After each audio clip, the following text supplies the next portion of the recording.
15 अगस्त के अवसर पर किस्सागो एक ऐसे व्यक्ति की कहानी लेकर आए हैं जो अपने बचपन में उतनी ही गहराई, उतनी ही विराटता और विशालता समेटे था जितनी कि एक बीज में होती है अनंत संभावना। आज़ादी के आंदोलन की कथाओं के बीच से आज हम लेकर आए हैं औरोबिंदो घोष यानी श्री अरविंद की जीवन कथा। श्री अरविंद सिर्फ आज़ादी के आंदोलन के क्रांतिकारी ही नहीं थे, बल्कि वह एक महान साहित्यकार, दार्शनिक और योगी भी थे। उनकी एक विशिष्ट पहचान और भी है जिससे बेहद कम लोग ज्ञात हैं। वह पहचान है एक शिक्षाविद की। आइए औरोबिंदो घोष यानी श्री अरविंद की जीवन कथा एक नई चेतना और नई दृष्टि के साथ सुनते हैं। औरोबिंदो घोष का जन्म 15 अगस्त यानी आज के ही दिन सन 1872 को कलकत्ता यानी वर्तमान कोलकाता में हुआ। शिक्षा को लेकर बहुत उथल पुथल का समय था। वह भारतीय मानस पटल पर प्राचीन शिक्षा पद्धति और पाश्चात्य शिक्षा पद्धति आंतरिक और बाहरी संघर्ष के रूप में उदय हो रहा था। यह दृश्य संघर्ष कई लोगों के मन में इतनी अशांति पैदा कर गया था कि वे पश्चिमी सभ्यता में विश्वास करने वाले बन गए थे। बंगाल के कृष्णधन घोष भी उन्हीं विश्वासियों में से एक थे जो चाहते थे कि भारत रातों रात एक और उत्साही और उद्देश्यपूर्ण ब्रिटेन में खुद को बदल सके। परिणाम स्वरूप इन्हीं कृष्णधन घोष के घर जन्मे औरोबिंदो घोष को मात्र 7 वर्ष की उम्र में अपने 2 बड़े भाइयों के साथ पाश्चात्य शिक्षा लेने के लिए इंग्लैंड भेज दिया गया। इंग्लैंड में पहल वह मैनचेस्टर के एक अंग्रेज परिवार विलियम ड्रूइट्स के घर लाए गए, जहां ड्रूइट्स दंपति को यह विशेष हिदायत दी गई थी कि लड़कों को किसी भारतीय व्यक्ति या भारतीय प्रभाव से गुजरने की अनुमति नहीं दी जाएगी। कृष्ण घोष ने यह ड्रूइट्स दंपति से उम्मीद की थी कि उनकी देखभाल में बच्चे पश्चिमी संस्कृति में विकसित होंगे, जो कि भारतीय तरीकों और विचारों से दूर भारत, उसके लोगों, उसके धर्म, उसकी भाषा और संस्कृति से पूरी तरह अनभिज्ञ होंगे। ड्रूइट्स स्वयं एक प्रतिभाशाली विद्वान थे जिनसे औरोबिंदो घोष ने इतिहास की शिक्षा के साथ साथ लैटिन की शिक्षा प्राप्त की। औरोबिंदो घोष की लैटिन में दक्षता ने उनकी अंग्रेजी भाषा के ज्ञान को उच्चतर बनाया। अन्य विषयों के ज्ञान के साथ साथ फ्रेंच भाषा का ज्ञान उन्हें मिसेस ड्रूइट से प्राप्त हुआ। उस समय तक उन्होंने कीट्स, शैली, शेक्सपियर जैसे साहित्यकारों को पढ़ना और कविताएं लिखना भी शुरू कर दिया था। उसके बाद उनका नामांकन लंदन के सेंट पॉल स्कूल में 1884 को हुआ, जहां 1889 तक वह रहे। अपने 5 साल के स्कूली शिक्षा के दौरान वह जल्द ही ग्रीक में दक्ष हो गए, जिसने उन्हें तेजी से आगे की कक्षा में पढ़ने में मदद की। उन्होंने आधुनिक पाश्चात्य साहित्य का अध्ययन किया। शैली की द रिवोल्ट ऑफ इस्लाम ने बेहद कम उम्र में उन पर अपना विशेष प्रभाव छोड़ा। द रिवोल्ट ऑफ इस्लाम ने उन्हें अंदर से इतना झकझोर दिया कि उन्हें लगा कि वह भी इसी तरह विश्व परिवर्तन के लिए अपना जीवन समर्पित करेंगे। औरोबिंदो घोष के भीतर अनंत संभावनाओं वाला बीज अंकुरित होना शुरू हो गया था। उनका साहित्य अध्ययन ने उनके जीवन को एक उद्देश्य दे दिया था, विश्व परिवर्तन का सपना। औरोबिंदो ने 1890 में कैम्ब्रिज के किंग्स कॉलेज में सीनियर क्लासिकल स्कॉलरशिप पाकर 2 साल की शिक्षा ग्रहण की।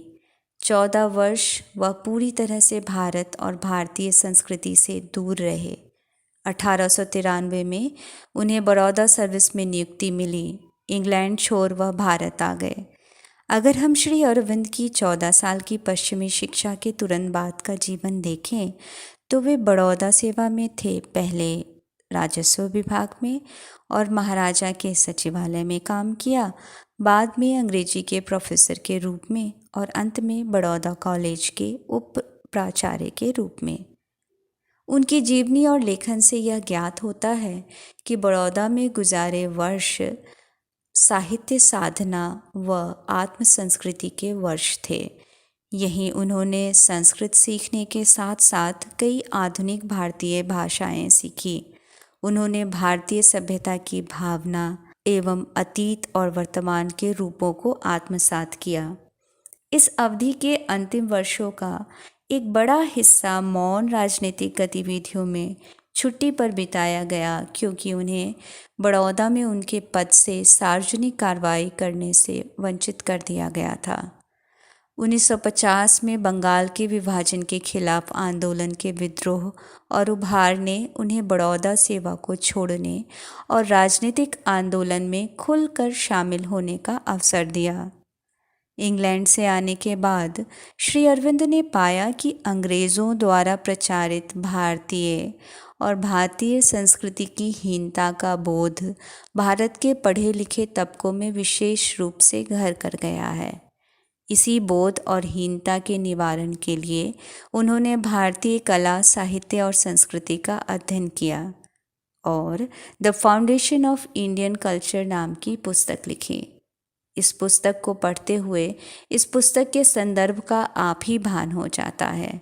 ऐसे ही उन्होंने अलग अलग राजनीतिक संदर्भों में जो बात कही या जो लेख लिखे, उनके तब अपने मौजूदा राजनीतिक संदर्भ थे, जिन्हें जबरन आज के समय में सेल्फिश पॉलिटिकल मोटिव और एजेंडा के लिए इस्तेमाल किया जाना बेहद खेदपूर्ण है। जिस व्यक्ति का सारा जीवन, सारा योग, सारी तपस्या इंक्लूसिवनेस पर आधारित रही, यानी समग्रता पर रही, यूनिटी, एकत्व, एकता रही, उनका ही नाम लेकर आज छोटी राजनीतिक बुद्धि डिवीज़न यानी विभाजन के लिए लोगों में अंध धार्मिक भावना का प्रचार कर आपसी विभाजन, नफरत को पैदा कर रही। हमें स्वयं से पूछना चाहिए कि अखंड यानी अनडिवाइडेड का मतलब, एकत्व का मतलब क्या होता है। श्री अरविंदो की जीवन कथा को चेतना के स्तर पे हम देखना, पढ़ना, समझना शुरू करें तो वह अथाह विराटता और विशालता समेटे हैं। साथियों, इस दुनिया का एक सबसे बड़ा नुकसान अंध भक्तों, ब्लाइंड फॉलोअर्स ने किया है, क्योंकि वह बस नाम को जीवित रखते हैं। अपने आराध्य के सपने को बढ़ाना, उनकी चेतना तक पहुंचना, उनकी उच्चता को, उनकी विराटता को और महान बनाने का काम अपने जीवन में नहीं करते हैं। वे तस्वीरें, मूर्तियाँ तो गढ़ते हैं, प्रचार प्रसार करते हैं, उनका साहित्य बेचते हैं, मगर उनकी चेतना को भीतर अपनी चेतना में उतारने का साहस नहीं होता। वह अत्यंत अव्यावहारिक और गैर ज़रूरी काम होता है चेलों और अनुयायियों के लिए। श्री अरविंद की जीवन कथा के बीच यह पड़ाव लेना अनिवार्य था, क्योंकि मौजूदा नफ़रत की राजनीति और माहौल में श्री अरविंद और विवेकानंद को जिस तरह गलत तरीके और गलत संदर्भों में प्रयोग किया जा रहा, वह स्वयं श्री अरविंद और विवेकानंद के मूल्यों के खिलाफ जाना है। फिलहाल श्री अरविंद की जीवन यात्रा पर आगे बढ़ते हैं। जैसा कि जिक्र किया गया, 1905 में बंगाल विभाजन के खिलाफ होने वाले आंदोलन के उभार ने श्री अरविंद को बड़ौदा सेवा छोड़ने और खुलकर राजनीतिक आंदोलन में उतरने का अवसर दिया। 1906 में उन्होंने बड़ौदा छोड़ कलकत्ता के नवोदित बंगाल नेशनल कॉलेज के प्रिंसिपल के रूप में अपना कार्यभार संभाला। श्री अरविंद तकरीबन 8 साल राजनीतिक गतिविधि में 1902 से सन 1910 तक शामिल रहे। 1907 में श्री अरविंदो पर राजद्रोह का मुकदमा चलाया गया और उन्हें बरी कर दिया गया। अब तक उनकी सक्रियता एक राजनीतिक आयोजक और लेखक के रूप में रही, मगर अन्य नेताओं के कारावास और उथल पुथल में इधर उधर होने की वजह से बंगाल में पार्टी के स्वीकृत प्रमुख के रूप में उन्हें सामने आना पड़ा और पहली बार एक वक्ता के रूप में मंच पर उपस्थित होने के लिए वे बाध्य हुए। उन्होंने 1907 में सूरत में राष्ट्रवादी सम्मेलन की अध्यक्षता की, जहां दो समान दलों के जबरदस्त संघर्ष में कांग्रेस के टुकड़े हो गए। मई 1908 में उन्हें अलीपुर षड्यंत्र मामले में गिरफ्तार किया गया था, लेकिन उनके खिलाफ किसी तरह का सबूत स्थापित न होने की वजह से वह बरी कर दिए गए। अलीपुर जेल में 1 साल विचाराधीन कैदी के रूप में नज़रबंद होने के बाद मई 1909 में जेल से छूटकर वह बाहर आए। वापस आने के बाद उन्होंने पार्टी संगठन को टूटा हुआ पाया। पार्टी के अस्तित्व को जीवित रखने के लिए उन्होंने कई प्रयास किए। इस प्रयास को मजबूत बनाने के लिए उन्होंने एक साप्ताहिक अंग्रेजी पत्र कर्मयोगिन और एक बंगाली साप्ताहिक पत्रिका धर्म प्रकाशित भी किया, लेकिन आखिरकार उन्हें यह मानने के लिए मजबूर होना पड़ा कि राष्ट्र अभी उनकी नीति और कार्यक्रम को पूरा करने के लिए तैयार नहीं था। एक समय के लिए उन्होंने सोचा कि आवश्यक प्रशिक्षण होम रूल आंदोलन या दक्षिण अफ्रीका में महात्मा गांधी द्वारा बनाए गए प्रतिरोध के आंदोलन के माध्यम से दिया जाना चाहिए, लेकिन उन्होंने देखा कि ऐसे आंदोलनों का समय नहीं था और वह उनके नेता भी नहीं थे। इसके अलावा अलीपुर जेल में उनकी 12 महीने की हिरासत के बाद से जो पूरी तरह योग अभ्यास में बिताई गई थी, उनका आंतरिक आध्यात्मिक जीवन एक विशेष एकाग्रता के लिए उन पर दबाव डाल रहा था। उन्होंने कम से कम कुछ समय के लिए राजनीति से हटने का निश्चय किया। शैली की द रिवोल्ट ऑफ इस्लाम पढ़ने के बाद जो अभिप्सा जागी थी विश्व परिवर्तन के लिए जीवन अर्पित करने की, उसने उनकी चेतना को तेजी से धक्का लगाना शुरू कर दिया था। वह बार बार उन्हें झकझोर कर याद दिला रहा था कि उनके जीवन का उद्देश्य समस्त विश्व की चेतना में परिवर्तन के लिए किए जाने वाले कार्य और तपस्या में है। फरवरी 1910 में वह चंद्रनगर में सभी गतिविधियों से स्वयं को मुक्त कर रहने चले गए और अप्रैल की शुरुआत में फ्रेंच शासित भारत के पांडिचेरी के लिए रवाना हुए। 1910 से लेकर अपने पूरे जीवन प्रयास के दौरान पांडिचेरी में वे अपने आध्यात्मिक कार्यों और अपनी साधना के लिए पूर्ण रूप से समर्पित रहे। 1914 में 4 साल के मौन योग के बाद उन्होंने एक दार्शनिक मासिक पत्रिका आर्य का प्रकाशन शुरू किया। उनकी अधिकांश महत्वपूर्ण रचनाएं the life divine, the synthesis of yoga, essays on the Gita, the Isha Upanishad Arya में क्रमिक रूप से दिखाई दी। उनकी लेखनी में उनके योग के अभ्यास से उनके पास आए अधिकांश आंतरिक ज्ञान शामिल हैं। श्री अरविंद के अनुसार संपूर्ण जीवन ही योग है। योग और जीवन का मुख्य उद्देश्य चेतना में परिवर्तन के माध्यम से सत्य चेतना की ओर अग्रसर होना है। उनके अनुसार चेतना आधारभूत है, अस्तित्व में मूलभूत है। चेतना ऊर्जा है, गति है।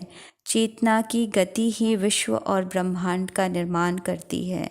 केवल स्थूल जगत ही नहीं बल्कि सूक्ष्म जगत भी कुछ और नहीं व्यवस्थित होती चेतना है।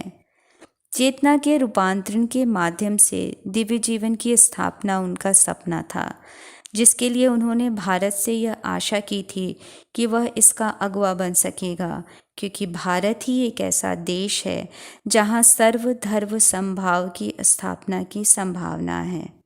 इस प्रेम, एकता, समन्वय और सौंदर्य की स्थापना के लिए आज का भारत कितना तैयार है, यह हम अपनी आंखों से रोज देख रहे और हर क्षण हवाओं में फैलाई गई धार्मिक कट्टरता और नफरत को महसूस कर रहे।